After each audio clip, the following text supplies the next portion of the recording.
من صام رمضان ایمانا واحتسابا غفر له ما تقدم من ذنبه ومن قام رمضان ایمانا واحتسابا غفر له ما تقدم من ذنبه. تو سیام اور قیام جو ہے ان دونوں کا حق ادا ہو جاتا ہے. تو یہ ہے شہر رمضان الذی انزل فیہ القرآن ھدی للناس وبینات من الھدی والفرقان فمن شہد منکم الشہر فلیصم ومن کان مریضا او علی سفر فعدۃ من ایام اخر یرید اللہ بکم اليسر ولا یرید بکم العسر ولتکملوا العدۃ ولتکبروا اللہ علی ما ھداکم ولعلکم تشکرون. اب جو آخری لفظ ہے لعلکم تشکرون، اب اس کی وضاحت سمجھیے. اور رمضان کے یہ دو پروگرام جب پیرلل ہو جائیں گے، جب دونوں کی پابندی کی جائے گی تو اس کا حاصل کیا ہے؟ اس بات کو سمجھنے کے لیے سب سے پہلے آپ اس کو سمجھیے کہ جسے ہم خود ہی کہہ رہے تھے، جسے ہم سیلف کہہ رہے تھے، اپنی انا کو مضبوط کرنا، سیلف کنٹرول، ایگو جو ہے وہ پوری طرح قابو یافتہ ہو اڈ اور لیبیڈو پر، اصل میں اس سے مراد کیا ہے؟ اس پر میں نے تفصیل سے بحث کی ہے عظمت صوم نامی اپنے کتابچے میں. ویسے یہ ہے کہ وہ مشکل ہے، ذرا فلسفیانہ اس کا انداز ہے، لیکن یہ ہے کہ وہی باتیں آسان الفاظ میں جو دوسرا کتاب چاہے عظمت سیام و قیام رمضان مبارک، وہ آسان ہے. اگرچہ یہ دونوں بہت ہی محدود تعداد میں ہمارے پاس ہیں، لیکن یہ کہ میں نے ذکر کر دیا، جو حضرات لینا چاہیں وہ لے لیں. لیکن یہ ہے کہ اس میں اصل پس منظر کیا ہے. دیکھیے، ہمارا جو وجود ہے انسان کا، یہ کمپوزٹ ہے، مرکب ہے. ہمارے دو وجود ہیں جو جوڑ دیے گئے. کیسے جوڑ دیے گئے ہم نہیں جانتے، لیکن ہے دو وجود. ایک وجود حیوانی ہے، میں نے عرض کیا تھا پہلے ہی، ہر انسان ایک حیوان بھی ہے مکمل، سارے حیوانی تقاضے ہمارے اندر بھی ہیں. لیکن حیوان اور انسان میں بنیادی فرق یہ ہے کہ انسان کا جو اصل وجود ہے وہ روحانی ہے. اس روحانی وجود کی وجہ سے انسان کا وہ مقام ہوا کہ تمام فرشتوں کو اس کو سجدہ کرنے کا حکم دیا گیا. فَإِذَا سَوَّيْتُهُ وَنَفَخْتُ فِيهِ مِن رُوحِي فَقَعُوا لَهُ سَاجِدِينَ. فرشتوں سے کہہ دیا گیا تھا کہ میں ایک بشر پیدا کرنے والا ہوں مٹی سے. جب میں اسے پیدا کر لوں اور اس کی ناک پلک سنوار دوں، دو پلک درست کر دوں، تو پھر اس کے سامنے اور اس میں اپنی روح میں سے پھونک دوں تو گر پڑنا اس کے سامنے سجدے. حیوان انسان اور انسان روحانی، یہ دونوں مل کر اب آدم بنے ہیں. نمبر دو، اس حیوان انسان کا وجود زمین سے ہے، مٹی سے پیدا کی، مٹی سے، گارے سے، طین لازب سے، چپچکانے والے گارے سے، وہ جس میں کہ بدبو پیدا ہو جائے، یہ ساری باتیں کہی گئی ہیں. اور سائنس بھی کہتی ہے مٹی سے پیدا ہوئے. کیسے پیدا ہوئے اس میں اختلاف ہے، لیکن یہ کہ ہے مٹی ہماری اوریجن، قرآن بھی کہتا ہے اور سائنس بھی کہتی ہے. اور ہمارے وجود کو جب وہ تھک جائے، مزمحل ہو جائے، اس کی انرجی کم ہو جائے، تو اس کے لیے جو غذا ہے، جو تقویت ہے، وہ بھی ساری زمین سے آ رہی ہے. آپ نے پھل کھائے، آپ نے گندم کھائی، آپ نے چاول کہاں سے آ رہے؟ اچھا، بکری کا گوشت کھایا تو بکری کا گوشت کس چیز سے بنا ہے؟ اس نے گھاس کھائی ہے، اس نے پتے کھائے ہیں، وہیں سے تو بنا ہے نا. الٹیمیٹ سورس آپ کے وجود حیوانی کے لیے جو آ رہی ہے وہ زمین ہے. وجود روحانی کو بھی تقویت کی ضرورت ہے، وہ بھی مزمحل ہوتی ہے، کمزور ہو جاتی ہے. خاص طور پر جبکہ وجود حیوانی کا اس پر غلبہ ہو جائے، تب تو یوں سمجھیے کہ وہ بالکل بے ہوش ہو کر موت کے قریب پہنچ جاتی ہے.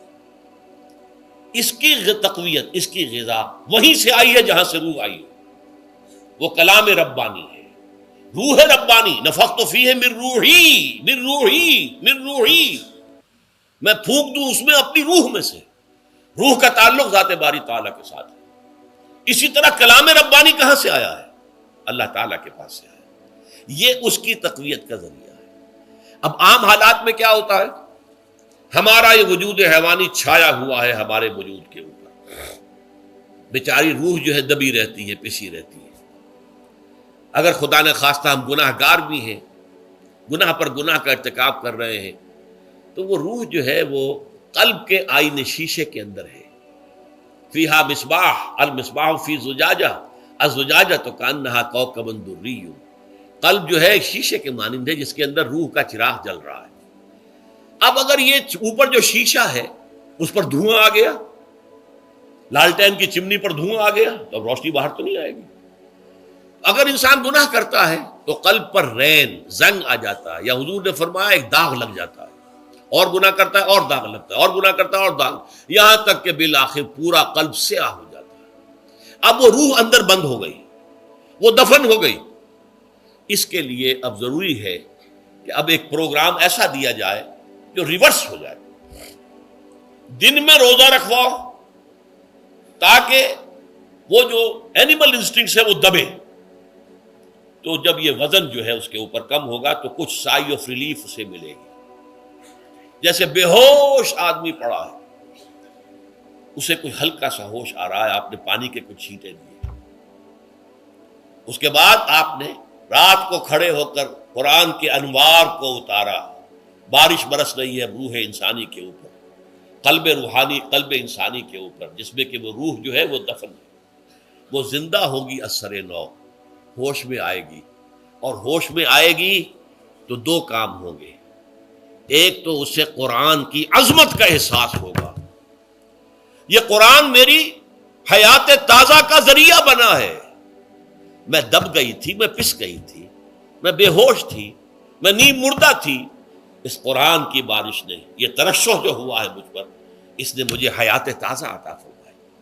یہ جو قدر کا احساس ہوگا قرآن کا، لعلکم تشکرون، تاکہ تم قرآن کی عظمت سے واقف ہو.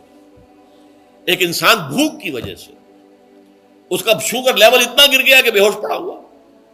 اب ظاہر بات ہے کہ آپ اسے کچھ پانی کے چھینٹے دیں گے تو کچھ ہوش میں آئے گا، پھر غذا دیں گے تو اب وہ پوری توانائی پر آئے گا، تو معلوم ہوگا اسے اس غذا کی کیا قدر و قیمت ہے. اگر آپ کو بھوک ہی نہیں لگتی تو غذا بے معنی شے ہے. پیاس ہی نہ لگے تو آپ کو کیا معلوم کہ اس پانی کے اندر کتنی بڑی عظمت ہے، یہ میرے لیے کتنا بڑا انعام و احسان ہے اللہ کا. وہ تو پیاس پر، جان پر بنی ہوئی ہو، اور پیاس اس وقت آپ کو ایک گھونٹ پانی کوئی دے دے تو آپ کو معلوم ہوگا دنیا و مافیہ سے بڑھ کر ہے یہ ایک گھونٹ پانی جو مجھے ملا ہے. اسی طرح جب روح دبی ہوئی تھی حیوانی وجود کے بوجھ تلے، جبکہ وہ نیم خوابیدہ یا نیم بے ہوش یا بالکل بے ہوش تھی، وہ دن میں تو روزہ رکھ کر اس پر سے حیوانی وجود کا وزن کم کیا گیا، اسے ایک ریلیف ملی. رات کو قرآن مجید کے انوار و برکات اس میں جذب کیے گئے تو اس کو پوری توانائی حاصل ہوئی. اس پوری توانائی کا پہلا نتیجہ تشکر، قرآن کا شکر. الحمدللہ الذی انزل علی عبدہ الکتاب ولم یجعل لہ عوجا. پھر وہ قلب کی گہرائیوں سے نکلے گا. سارا شکر اس اللہ کے لیے جس نے اپنے بندے پر صلی اللہ علیہ وسلم کتاب نازل کی اور اس میں کوئی کجی نہیں رکھی، کسی طرح کی ایش پیچ نہیں. یا تبارک الذی نزل الفرقان علی عبدہ لیکون للعالمین نصیرا. بڑی بابرکت ہے وہ ذات جس نے اپنے بندے پر فرقان نازل فرمایا تاکہ وہ تمام جہان والوں کے لیے نذیر اور خبردار کرنے والا بن جائے. یہ قرآن کی عظمت کا احساس. اور ظاہر بات ہے جس قدر کسی نعمت کی قدر و قیمت کا احساس ہوگا اسی قدر تو آپ شکر ادا کریں گے. اگر آپ نے کسی بچے کے ہاتھ پر ہیرا رکھ دیا، اسے کیا پتا یہ ہیرا کس بلا کا نام ہوتا ہے، وہ سمجھے گا کانچ کا ٹکڑا ہے. لیکن اگر کوئی واقعتاً کوئی جوہر شناس ہو، جوہری ہو، اس کو آپ ہیرا دیں گے تو اسے معلوم ہے کہ مجھے کیا چیز دی گئی ہے. اس کے اندر جو شکر پیدا ہوگا وہ اس بچے کے اندر تو نہیں پیدا ہو سکتا جسے معلوم ہی نہیں. تو قرآن مجید کی اصل عظمت سے انسان واقف کب ہوگا؟ جبکہ اس کے ذریعے سے اس کی روح کو ایک حیات تازہ مل جائے اور اس طرح وہ پروگرام ریورس ہو جائے جو عام طور پر چل رہا تھا. ساری توجہ اپنے جسم پر، اس کے تقاضوں پر. جسم میں تھوڑی سی پھنسی نکل آئی ہے، بھاگ رہے، دوڑ رہے اس کے علاج کے لیے. کوئی اور مرض لاحق ہو گیا، بھاگ رہے، دوڑ رہے اس کے علاج کے لیے، بڑی بڑی فیسیں بھی دے رہے ہیں. ساری جسم کی پرواہ ہے. روزانہ نہا رہے ہیں اور اچھے سے اچھا صابن لا کر نہا رہے ہیں، وہ جسم کی پرواہ ہے نا، اس کی دیکھ بھال ہے. روح کی طرف توجہ ہی نہیں. یہ ہے وہ بات جو کہی گئی ہے سورہ حشر میں، اور جسے علامہ اقبال نے پھر اپنے فلسفہ خودی کی اساس اور سورس قرار دیا ہے. وَلَا تَكُونُوا كَالَّذِينَ نَسُوا اللَّهَ فَأَنسَاهُمْ أَنفُسَهُمْ أُولَٰئِكَ هُمُ الْفَاسِقُونَ. دیکھو اے مسلمانوں، ان لوگوں کے مانند نہ ہو جانا جنہوں نے اللہ کو بھلا دیا تو اللہ نے انہیں اپنے آپ سے غافل کر دیا، اور یہی لوگ فاسق و فاجر ہیں. یہ سوال پیدا ہوتا ہے کہ انسان اپنے آپ سے کہاں غافل ہوتا ہے؟ کیا اپنے وجود حیوانی سے غافل ہوتا ہے؟ کیا بھوک لگتی ہے تو وہ ادھر ادھر منہ نہیں مارتا؟ غذا کو حاصل کرنے کے لیے کوشش نہیں کرتا؟ پیاس لگتی ہے تو کیا پانی یا کوئی اور مشروب تلاش نہیں کرتا؟ کوئی بیماری لاحق ہوتی ہے تو کیا اس کے علاج کی طرف توجہ نہیں کرتا؟ اسے آرام کی حاجت ہوتی ہے تو آرام نہیں لیتا؟ اپنے اس وجود سے تو غافل نہیں. کون سے وجود سے غافل ہوا ہے؟ وہ روحانی وجود سے غافل ہے. بھول گیا کہ میرے اندر روحانی وجود بھی ہے اور اس کا تعلق ذات باری تعالیٰ کے ساتھ ہے. اس نے سمجھا کہ میں بس حیوان ہوں، نرا حیوان ہوں، اپنے اس وجود کی اصل حقیقت ہی سے بے خبر، غافل. چنانچہ آج کے دور کا سب سے بڑا المیہ کیا ہے؟ ڈاروین کے نظریے کے جو اثرات پیدا ہوئے ہماری معاشرت پر، ہماری سوچ پر، ہمارے فکر پر، ہمارے فلسفے پر، ہماری سوشولوجی پر، وہ کیا ہے کہ ہم بھی نرے حیوان ہیں. اللہ اللہ خیر سلام. یہ سب سے بڑی محرومی ہے اس دور کی کہ انسان اپنے اصل شرف سے خود ہی مستعفی ہو گیا. ہمارا کوئی وجود ہے ہی نہیں روحانی وغیرہ. روح کسے کہتے ہیں ہم نہیں جانتے، بس یہ جسم ہے. ہم اللہ کو نہیں جانتے کون ہے کون نہیں ہے. ہوگا، ہم تو اس کائنات کو جانتے ہیں. ہم روح سے واقف نہیں، ہم تو اپنے جسم کو واقف. آخرت سے ہمیں کچھ پتہ نہیں، شاید ہو شاید نہ ہو، کچھ پتہ نہیں، لیکن یہ زندگی تو ہے، اسے ہم جانتے ہیں. یہ ہے آج کے انسان کا سب سے بڑا المیہ. اور یہ ہے ماس سکیل کے اوپر ارتداد، ذہنی طور پر مرتد ہو چکے ہیں. انسانوں کی عظیم اکثریت مرتد ہو چکی ہے. یہ ہے در حقیقت کہ روزہ جو ہے اس پروگرام کو آ کر ریورس کرتا ہے. دن میں کھانے پینے، جنسی تقاضے پر پابندی، وہ وجود حیوانی کا وزن کچھ کم ہے. روح جو دبی ہوئی تھی، یا سسک رہی تھی، یا بے ہوش تھی، یا نیند مردہ تھی، اسے کچھ ریلیف ملا. اب اس کے اوپر قرآن مجید کے تیرے ضمیر پہ جب تک نہ ہو نزول کتاب، گرہ کشا ہے نہ رازی نہ صاحب کشاف، ہمارے دلوں کے اوپر بارش ہو رہی ہو انوار قرآنی کی. وہ ظاہر بات ہے کہ بغیر سمجھے تو نہیں ہوگی بارش. وہ تو آپ کو سمجھ رہے ہوں گے تو بارش ہوگی، ورنہ تو یہ ہے کہ ٹھیک ہے، میں پہلے بھی عرض کر چکا ہوں، آپ کو ثواب تو ملے گا، لیکن یہ ہے کہ وہ اصل مقصد قرآن کی عظمت کا قلب کی گہرائیوں سے اعتراف جو ہے، اور اس پر اللہ کا شکر تو ادا ہوگا. لعلکم تشکرون، جبکہ قرآن مجید جو ہے آپ کے قلب کے اوپر نازل ہے، اس کا مفہوم نازل ہے. اچھا، اس کا دوسرا نتیجہ کیا نکلتا ہے؟ جب وہ روح جو ہے وہ ہوش میں آئے گی، اس کو حیات تازہ مل گئی، وہ اپنے اصل مرکز اور منبع اور سرچشمہ کی طرف جو ہے متوجہ ہوگی.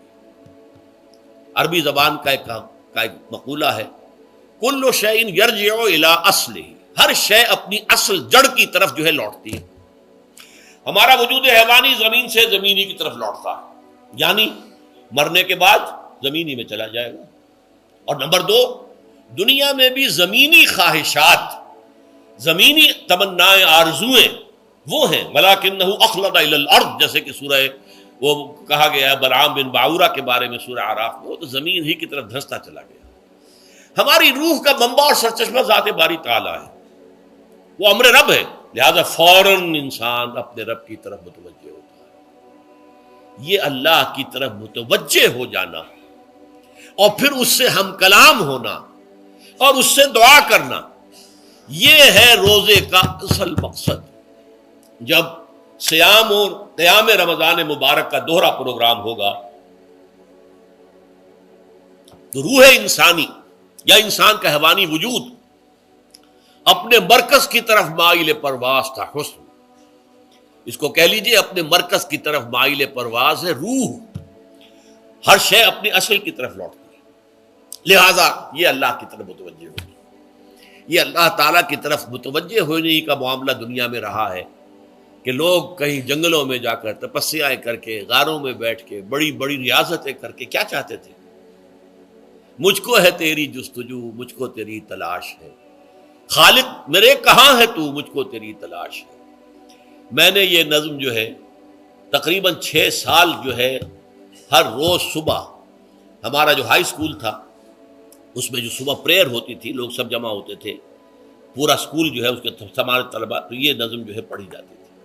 مجھ کو ہے تیری جستجو، مجھ کو تیری تلاش ہے، خالق میرے کہاں ہے تو، مجھ کو تیری تلاش ہے. روح انسانی چاہتی ہے اللہ کا تقرب، اللہ کے قریب ہونا، اللہ سے رشتہ استوار کرنا. یہ وجود حیوانی حائل ہے اس کے راستے میں. یہ حیات دنیاوی اس کے لیے پنجرا بن گئی ہے. اس روح کے لیے یہ ایک در حقیقت ایک قید خانہ ہے. جیسے کہ حضور نے فرمایا کہ دنیا سجن المومن و جنت الکافر، مومن کے حق میں یہ دنیا قید خانہ ہے، اس کی روح جو ہے یہاں آ کر اس جسد حیوانی کے اندر جو ہے وہ دفن ہو گئی ہے، قید خانہ ہے، اس پنجرے میں بند ہو گئی. تو لیکن وہ کافر کے لیے یہی باغ و بہار ہے، یہیں پر عیش کرنے ہیں، یہیں پر مزے لوٹنے ہیں. تو اس سے در حقیقت ریلیف ملتا ہے تو انسان متوجہ ہوتا ہے اللہ کی طرف اور دعا کرتا ہے اللہ سے ہم کلام